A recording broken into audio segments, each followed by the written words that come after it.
주님 앞에서 1등, 2등을 따지는 것은 별 의미가 없다고 하기는 하겠지만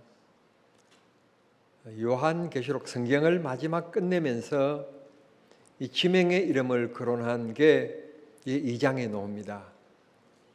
그 교회가 7개 교회가 나오는데 7개 교회 가운데서 가장 중심적인 핵을 이루는 교회는 누가 뭐라고 해도 에베소 교회라고 얘기할 수 있을 것이고요. 그 다음에 등장하는 교회가 오늘 우리가 함께 나눌 이 스무나 교회입니다. 스무나 교회는 주님께서 7교회 가운데서 책망을 한 교회가 5교회가 되고 칭찬을 한 교회가 2교회인데, 즉 책망이 없는 교회가 2개인데 그 2개 교회 가운데 하나가 스무나 교회입니다. 스무나가 어디쯤 있는가 하면 여기쯤에 있습니다. 지도를 보시면 여기쯤인데요.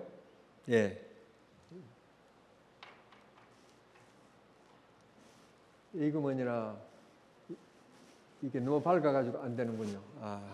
모처럼 이게 저 에베소가 보이십니까? 에베소 바로 위에 항구 도시입니다. 네, 고마워요. 밑에 스무나 그 교회입니다. 이게 항구 도시이기 때문에 굉장히 무역적인 발전이 있었고 문화적인 발전이 있었으며 또 정치적인 발전도 있게 되어 사람들이 모이게 되니까 정치적인 발전도 있게 되었습니다. 이런 교회가 로마의 핍박을 통해서 이제 교회가 점점 힘들어지게 되는 겁니다. 이제 압박을 받게 되는 겁니다. 그래서 이 믿는 자들이 흔들리게 되고 떠나게 되어지는데 이 스무나 교회만큼은 핍박이 있음에도 불구하고 잘 견딘 교회, 그 고난을 잘 이긴 교회라고 칭찬하고 있는 것을 볼 수 있게 됩니다. 이 세상에는 2 종류의 사람들이 있습니다. 문제를 당하면 그냥 문제를 보고 아예 포기하는 사람이 있습니다. 원망과 불평을 늘어놓고 자기가 포기할 수밖에 없는 합당한 이유를 대으며 아예 포기해버리는 사람이 있습니다. 2번째 사람은 어차피 인생길에는 도전이 있기 마련인데 그 도전을 이겨내는 사람만이 성공할 수 있다. 그런 세상 말로 집념과 신념을 가진 사람이 있습니다. 우리는 믿음이라고 표현을 하는데 그런 믿음을 가지고 있는 사람들이 있습니다. 세상의 집념과 신념은 개인의 의지이지만 믿음은 내 가지고 있는 역량 플러스 주님의 능력. 그러니까 믿음이 얼마나 파워한가, 얼마나 다이나믹한가 하는 것을 우리가 느끼게 되는 것입니다. 성도 여러분, 우리가 가지고 있는 믿음은 이것밖에 안 된다 할지라도, 즉 계자시만한 것밖에 안 된다 할지라도 믿음이 있는 곳에는 반드시 능력의 주님의 손길, 처음이요 죽었다가 다시 살아나신 주님, 오늘 본문에 첫 번째 그렇게 8절에서 소개하지 않습니까? 그 주님이 사람이 가장 큰 난제로 여기고 있는 죽음의 문제를 이기시고 부활하신 그 주님이 나와 함께 한다는 것입니다. 나와 함께 한다는 것입니다. 그러므로 문제는 인생을 살아가는데 누구나 고난과 어려움은 있습니다. 눈물 날 일이 있고 어려운 일이 있습니다. 문제는 우리에게 믿음이 있느냐 없느냐 하는 문제입니다. 믿음만 있으면 내 부족하고 연약하지만 내 부족함을 능히 알고 계시는 주님이 내 힘이 되어 주십니다. 나를 도와주시는 겁니다. 그 교회가 스무나 교회였습니다. 어려움이 있었지만 하나님께서 이 교회를 지켜주셨고 보호해 주셨으며 승리케 해주신 것입니다. 놀라운 건 정말 기라성 같은 여러 교회들이 있었는데 주님께서 이 조그마한 시골, 이 항구 도시인 스무나 교회를 주님이 칭찬하셨다고 하는 점입니다. 인정하셨다는 점입니다.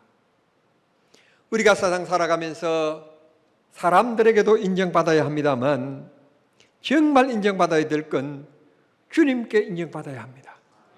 목사로서, 성도로서 정말 주님께 인정받는 삶이 되어야 오늘 교동문으로 읽었던 우리 인생, 한밤중 같은 잠깐 지나가는 우리 인생, 장수하게 산다고 해도 70이요, 강건하게 산다고 해도 80이면 족한 우리 인생. 그래서 그런지 요즘에는 거의 100세 시대라고 하지 않습니까? 근데 상가집에 가보면 80세가 좀 넘으셨으면 아이 허상이네 뭐. 이게 우리 인생 80 넘으면 만족하는 게 우리 인생인 거예요. 그러나 비옥기는 80은 좀 아까우니까 그래도 99는 돼야 되지 않겠습니까? 9988 그러던데 99세까지는 조금 막 그렇고 101세까지는 사셔야 되지 않겠습니까? 좌우간 주님께서 우리에게 부족하지만 믿음을 가지면 부족한 것을 주님이 채워주시고 우리 인생길에 그리고 문제가 있는 것처럼 서문학교에도 문제가 많았지만 주께서 지켜주시고 보호해 주셨다는 것입니다. 이 서문화는 이오니아인들이 거주하면서 만들어진 동네인데 후에 리디아 왕이 이곳을 점령하면서 동네를 불사르고 파괴시킵니다. 그 후에 리시마쿠스라고 하는 사람이 다시 말씀드리면 알렉산더 대왕의 후계자인데 그가 이 불탄 동네의 광경을 보니까 앞에는 항구고 뒤에는 나지막한 산들이 있고 너무 경치가 좋은 거예요. 그래서 그곳에 다시 도시를 건설하게 된 것입니다. 지금 서문화를 가면 동네 이름이 눈을 닦고도 서문화라고 써놓은 것을 볼 수가 없습니다. 지금은 이저미르라고 얘기합니다. 튀르키예 이저미르, 그곳이 성경에 나오는 서문화인 곳입니다. 지금 가면 여러분들이 깜짝 놀라실 겁니다. 특별히 경남 촌놈인 우리들이 서문화 교회 가보면 이 이저미르에 가면 얼마나 발전한 곳인지 깜짝 놀랍니다. 그러니까 원래 시골지가 서울지 보고 별로 안 놀라긴 합니다만 여러분 얼마나 발전된 곳인지 모릅니다. 이번 성지순례 가가지고 에베소에서부터 동쪽으로 약 80km 지점의 항구에 있는 서문화 교회를 향하여서 가는 건데 저는 굉장히 설레었습니다. 80km, 버스로서는 1시간 50분 정도 걸린 것으로 제가 기억하고 있는데요. 그 1시간 50분 동안에 저는 이 서문화 교회를 가면서 마음이 좀 두근두근거리고 여행의 피로감이 없어지고 기대감이 막 있었습니다. 그래서 다른 분들은 어떠한가 하고 쳐다봤더니 다 입을 벌리고 너무 피곤하니까 그렇게 다 주무시고 계시더라고요. 그런데 이 마이크 잡은 안내하시는 이 가이드가 얼마나 말씀이 많은지 내가 얘기할 기회를 안 줘가지고 제가 이 얘기를 못했습니다만은 이 서문화 교회는 특별한 교회였거든요. 왜 특별한 교회였느냐? 기독교 역사로 볼 때 예수님의 제자의 가르침이 흐르는 교회가 7교회 가운데서 유일하게 서문화 교회입니다.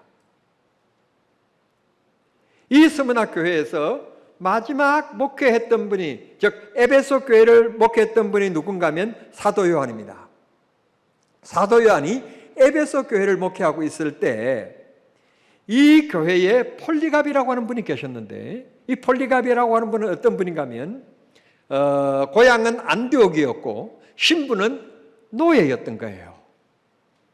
노예 시장에 가서 돈 많은 분이 그분을 돈 주고 노예로 사왔는데 노예로 사온 그 주인이 예수 믿는 아마 복음을 받아들인 것 같은 느낌이에요. 좌우간 어떻게 됐든지 간에 폴리갑이라고 하는 노예를 사왔는데 이 폴리갑을 가만 바라보니까 사람이 성실한 거예요. 주인이 잠자리에 들기 전에는 절대 잠자는 일이 없고 아침 일찍 일어나 보면 언제나 먼저 일어나 있고 아주 성실한 거예요. 주인이 바깥에 오랫동안 있다가 밤늦게 돌아와도 자기가 해야 될 일을 다 감당하고 말할 것이 없게 성실하고 정직한 사람이었어요. 그래서 이 주인이 죽기 전에 그 노예를 해방시켜 줍니다. 폴리갑을 노예로 다시 팔지 않고 자유인으로 해방시켜 주는 겁니다. 해방을 받은 이 폴리갑이 주인을 통해서 들어 얻은 예수에 대한 복음을 듣고 에베소에서 목회하고 있는 사도 요한을 찾아갑니다. 찾아가서 예수님에 대한 말씀을 가르쳐 주십시오. 그래서 예수님의 제자로부터 직접 예수님의 복음을 듣게 되는 것입니다. 그렇게 예수님의 복음을 듣고 돌아와서 그 감독의 안수를 받고 서문학 교회에 돌아와서 교회를 목회하게 됩니다. 어쩌면 참 제가 이 폴리갑이라는 사람을 좋아할 수밖에 없는 문제가 주 115년부터 주 165년까지 딱 40년 동안 서문학 교회에 담임 목사로 일했어요. 당시는 목사라는 말이 없었고 감독이라고 그랬는데 이 서문학 교회에 감독으로 일했던 사람이 폴리갑이라고 하는 사람입니다. 폴리갑의 제자들이 있었습니다. 속사도 시대에 또 제자들이 있었는데 그들을 우리가 교부라고 얘기합니다. 교부들이라고 얘기합니다. 이렇게 기독교 역사는 폴리갑이라고 하는 사람을 통해서, 즉 예수님의 마지막 제자인 사도 요한, 그리고 폴리갑, 그리고 그의 제자인 이레네우스, 그의 제자인들을 통해서 기독교 역사가 오늘 여기까지 기독교라고 하는 것은 이런 것이라고 하는 행태를 전해주게 된 것입니다. 예수는 이렇게 믿어야 하며 하나님 앞에 예배는 이렇게 해야 한다 가르쳐 주신 분인 것입니다. 얼마나 귀중하고 소중한 교회 역사에, 기독교계 역사에 뺄 수 없는 이 유명한 분이 이 서문학 교회에 계셨습니다. 그런데 주님께서 이 서문학 교회에서 두 가지 말씀을 하십니다. 첫째, 다른 사람들이 너희들을 향하여서 가난하다, 예수 믿는 사람들은 못 사는 것들, 가난하는 것들 그렇게 비난하고 있지만 세상 사람들 눈에는 너희들이 가난하게 보일 줄 모르지만 내 눈에는 너희들이 가장 부한 자다, 가장 부자들이다, 그렇게 말합니다. 부자들은 당시에 자색 옷을 입고 쟁쟁거리는 발걸이를 하면서, 여러분 목걸이하고 귀걸이하고 이런 거 자랑 게임도 안 됐어요. 당시에는 발목에다가 금거리를 하고 다니면서 걸어다니면 그게 부딪히면 쟁쟁거렸다니까요. 금도 없는 사람들 놀라지도 않는가 봐요. 그만큼 부자였어요. 근데 그 사람들이 볼 때 예수 믿는 사람들은 늘 그 옷에다가 늘 가난하고 불쌍해 보였어요. 그런데 주님은 하시는 말씀이, 세상 사람들은 부자인 그 사람들이 예수 믿는 사람들을 가난하다고 비난하지만 내 눈에는 그들이 가난하고 예수 믿는 너희들이 진짜 행복을 아는, 진짜 진리를 아는, 진짜 인생을 어떻게 살아야 하는 의미를 아는 부자다 말씀합니다. 여기쯤에서 우리 한번 생각해 보면, 사람이 아무리 은금을 쌓아놓고 살아도 가정의 평화가 없으면 불행한 것 아닙니까? 진짜 마음의 감사와 기쁨이 없으면 그것 아직도 부족한 인생 아닙니까? 거지 인생 아닙니까? 그러나 많이 가진 것도 없고 많이 쌓아놓은 것도 없어도 온 가족이 고구마 하나 삶아놓고도 서로 나누어 먹으면서 하하하호호 웃을 수 있고, 여러분 내 마음속에 오늘도 숨쉬고 이렇게 살아갈 수 있다는 것 생각하면 감사해요. 감사. 수술대에서 수술 받고 코, 입, 온갖에다가 호수줄 끼고 말하고 싶어도 말이 제대로 안 되고 몸은 불덩이처럼 열이 오르고 혈압은 측정 불가이고 여러분 그런 상황에 처해 보면 오늘도 내가 이렇게 물을 자유롭게 마실 수 있고 내가 만나는 사람 서로 얼굴 바라보며 반가움을 표현할 수 있다고 하는 것 여러분 이게 행복이에요. 돈도 물론 인간에게 행복을 주는 건 사실이지만 돈이 주지 못한 진정한 행복을 주님이 주시는 거예요. 주님이. 성도 여러분, 주님이 보실 때 여러분들은 부자라는 겁니다. 예수를 모신 인류의 보화가 되시고 보물이 되시는 보석이 되시는 예수를 모시고 살아가는 여러분들이 부자라는 겁니다. 이 세상에 잠깐 지나가는 70, 80 인생 오늘 교동문 그대로 끝나는 게 아니라 우리는 영원한 하나님 나라의 백성이 될 것이니 우리가 부자다. 그날 바라보며 믿음의 길에 게으르지 말고 최선을 다하여 달려가자는 것입니다. 그런데 문제는 다음에 주님이 하시는 말씀이 너희 중에 장차 몇이 고난을 받게 될 것이다. 주님이 말씀하시는 이 고난은 도저히 인간이 상상할 수 없는 고난입니다. 이 고난이 올 것이지만 핍박이 올 것이지만 고난을 잘 이겨낸 자에게는 생명의 관을 줄 것이다. 지금 성경에서는 생명의 관 그랬는데 2장 10절에 옛날 성경이 더 우리에게 확 와닿는 게 생명의 멜류관을 주신다. 영생의 관, 영원한 하나님 나라의 복락을 누리는 관을 우리에게 주신다는 것입니다.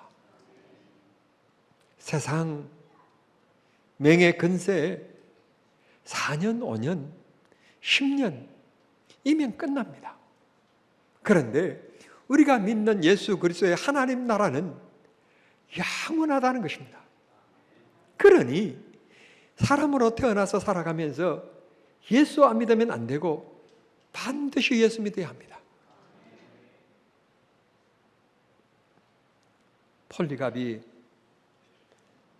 의로움을 당하게 됩니다. 156년경에 116년에 서문학교의 감독이 되었고 만 40년이 지난 156년에 나이 86세로 간과에 끌려갑니다. 끌려가니 예수 믿는 사람들을 은근히 싫어하고 미워하는 우리 사회 분위기처럼 그때 사람들도 예수 믿는 사람들은 두 가지 의미가 있다. 기적을 베푸는 종교다. 그런 은근한 기대심도 있을 뿐만 아니라 예수 믿는 사람들은 우리보다도 잘나지 못했고 잘 살지도 못하는데 살아가는 것은 하하호 즐겁게 살아가는 게 은근히 그냥 싫은 거예요. 그래서 폴리갑을 향하여서 강가에 잡혀오니까 그 광경을 보기 위하여 동네 사람들이 모여듭니다. 모여들어서 소리를 지릅니다. 사자의 밥이 되게 해라. 사자의 밥이 되게 해라. 하고 사람들이 소리를 지릅니다. 그러니까 총독 게르마니쿠스가 이 폴리갑을 사자 굴 속에 집어넣도록 명령합니다. 사자 굴 속에 집어던져졌습니다. 이제는 언덕 위에 올라가서 사자들이 폴리갑을 어떻게 물어뜯어 죽이는지 구경하기 위하여 사람들이 언덕에 올라갔습니다. 그런데 이게 웬일입니까? 사자들이 그냥 아무 반응 없이 엉덩이를 땅에 대고 쳐다보기만 하고 달려들지를 않는 것입니다. 그러니까 그곳에 모인 동네 사람들이 다시 외칩니다. 폴리갑을 불태워 죽이라, 하행시켜라. 불태워 죽이라, 하행시켜라 하고 소리를 지르게 되는 것입니다. 총독은 주민들의 이 사람들의 혹시 반란이 일어날까 봐 이 사람들의 지지를 얻고 싶어서 결국 이들이 원하는 대로 장작더미 위에 올려서 폴리갑을 화형시키게 만듭니다. 그때 사형관이 묻습니다. 폴리갑에게 장작더미 위에 올려져서 결박당하여 올려진 이 폴리갑에게 묻습니다. 기금이라도 넣지 않다. 예수 믿지 않겠다고 하면 당신 살려주겠다. 노인, 생명은 하나밖에 없는 건데 지금이라도 포기하면 살려주겠다. 그랬더니 폴리갑이 위대한 말을 남겼습니다. 나는 86년간 그분을 섬겨왔고 그분은 나를 한 번도 모른다고 한 적이 없이 사랑하고 계시는데 내가 어떻게 나의 주님을 모른다고 하란 말인가. 그래서 결국 장작댐에 올라가서 불태워 죽습니다. 그게 서문화 교회가 12번째 순교자가 되는 사건이 된 것입니다. 그림을 한번 보겠습니다. 그림. 이 폴리갑이 이렇게 생겼다고 그림으로 전해주고 있습니다. 그런데 장작댐이 사도 요한에 전했던 폴리갑 밑에 장작댐 위에 불이 불타오르는 거 보십니까? 예, 이렇게 해서 불타오르는 곳에서 숨졌다. 그렇게 전해주고 있습니다. 성도 여러분, 고난을 무서워하지 않고 믿음을 지켰던 폴리갑, 오늘 우리에게 귀한 교훈을 줍니다. 예수 믿는 길에 이런저런 돌뿌리들이 있고 우리를 넘어지게 하며 우리를 흔들리게 만드는 태풍이 불어올 때가 있습니다. 정말 예수의 손을 정말 놓고 싶을 때, 아니 놓아야 될 때, 그런 위기가 올 때가 있습니다. 그런 위기 때 믿음의 선배들을 생각하고 서문화 교회 성도들을 생각하면서 주님을 더더욱 붙잡는 여러분들이 되기를 바랍니다. 하나님께서 새 힘 주시고 은혜 주시고 힘 주실 줄 믿습니다. 이런 12명의 희생자들이 있었기 때문에, 물론 폴리갑 이후에도 계속 희생자들이 나옵니다만 희생자들이 있었기 때문에 주님이 말씀합니다. 그 고난을 이긴 자들에게, 여러분 장작댐에서 불타서 죽었다고 해서 그들의 핍박 속에서 진 것입니까? 핍박하는 사람들이 진 것이지 이게 진 게 아니잖아요. 진정한 승리잖아요. 그런 자들에게 주님이 말씀합니다. 생명의 관을 너희들에게 주겠다. 완전한 천국의 보장을 해주시고 있는 것을 볼 수 있게 됩니다. 40년의 사역을 그렇게 위대하게 끝마친 폴리갑이 있었던 교회, 우리 정남중앙교회도 이제 40주년을 맞이했습니다. 여러분, 40년이라고 하지만 그저 40년의 시간이 흘러간 것 아닙니다. 40년 동안 어느 누군가 많은 눈물을 흘렸고 어느 누군가는 금붙이를 갖다 팔아 바쳤고 이런저런 섬김의 손길들이 있었기 때문에 정남중앙교회가 40주년을 맞이했습니다. 피택을 받아 임직받게 되시는 여러분들 정말 심기일전하시고 이 좋은 역사를 가진 귀한 교회에서 정말 전통을 이어가는 장로, 안수집사, 권사님들이 되시기를 바랍니다. 단순히 내가 장로, 안수집사, 권사에 딱 집어넣는다 하는 생각 절대로 가지지 않기를 바랍니다. 여러분에게도 불행이요 교회도 불행이니 차라리 여러분 임직을 사양하시기를 바랍니다.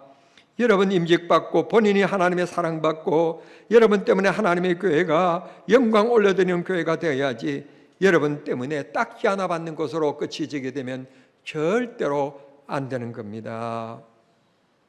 어떤 분이 권사 피택 요청서를 드렸더니 문자를 보냈는데 제가 좀 벅찬 감격이길래 좀 요약해서 소개해드리도록 하겠습니다. 오늘 권사 직분 요청서를 받았습니다. 순간 벅찬 감격과 마음에 돌덩이를 올려놓는 것 같은 큰 부담이 느껴졌습니다. 요청서를 앞에 두고 방에 들어가 한참 동안 기도했습니다. 그리고 나 같은 사람을 세우셔도 되나 참 많이 고뇌하셨을 목사님을 생각하니 그런 신임과 사랑받을 이유 없음에 또 한 번 놀라며 심장이 요동치는 것을 진정시키고 노력했습니다. 앞서 70, 80대 믿음의 선배이신 권사님들께서 눈물의 기도와 피땀으로 일구신 정남중앙교회에 권사가 된다는 것이 자랑스럽기도 하고, 한편으로는 앞선 권사님들이 땀으로 이룬 천국 상급을 향하여 가는 열차에 무임승차하여 권사의 자리에 앉아 가는 것은 아닌지, 또 어느 배우의 말처럼 다 차려놓은 밥상에 맛있는 음식을 먹을 나라는 수저만을 올려놓는다는 생각에 미안한 마음이 들기도 합니다. 앞으로 정남중앙교회 권사로서 품위를 잃지 않고 더 많이 기도하는 권사가 되도록 노력하겠습니다. 오직 주님 영광을 위해, 주님을 위해, 그리고 목사님의 그림자로 묵묵히 섬김을 다하며 자랑스러운 권사가 되도록 최선을 다하겠습니다. 그렇게 보냈어요. 내가 울을게 안 울을게요?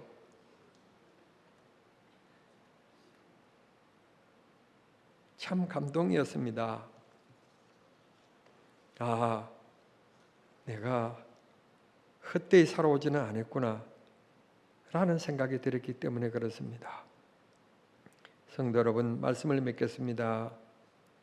가난했지만 주님 눈에는 부자로 보였고, 고난은 계속 이어질 것이지만 승리하면 생명의 관을 주시겠다고 하신 주님, 오늘 우리들에게도 동일한 약속을 주십니다.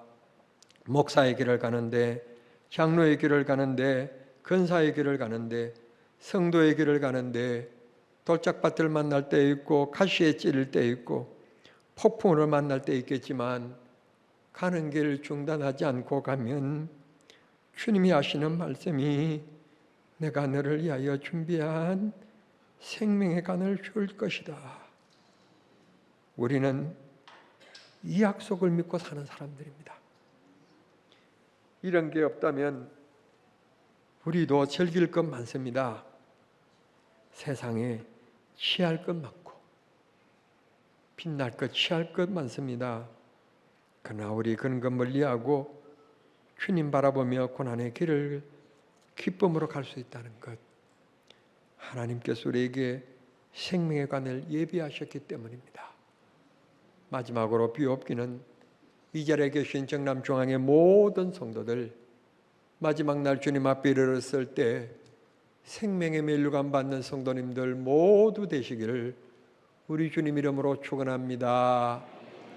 이 땅에 살아가는 동안에 여러분의 구하는 것 기도 땅에 떨어지지 않고 주님 앞에 상달되어 응답받아 이 땅에서도 주의 영광 나타내며 살아가는 영적인 부자가 되기를 바라고, 기도의 부자가 되기를 바라며 응답받는 성도들이 다 되시기를 우리 주님 이름으로 축원합니다. 하나님 아버지 감사합니다. 오늘 서문학교회를 만났습니다. 우리 교회가 그런 교회로 칭찬받기를 원합니다.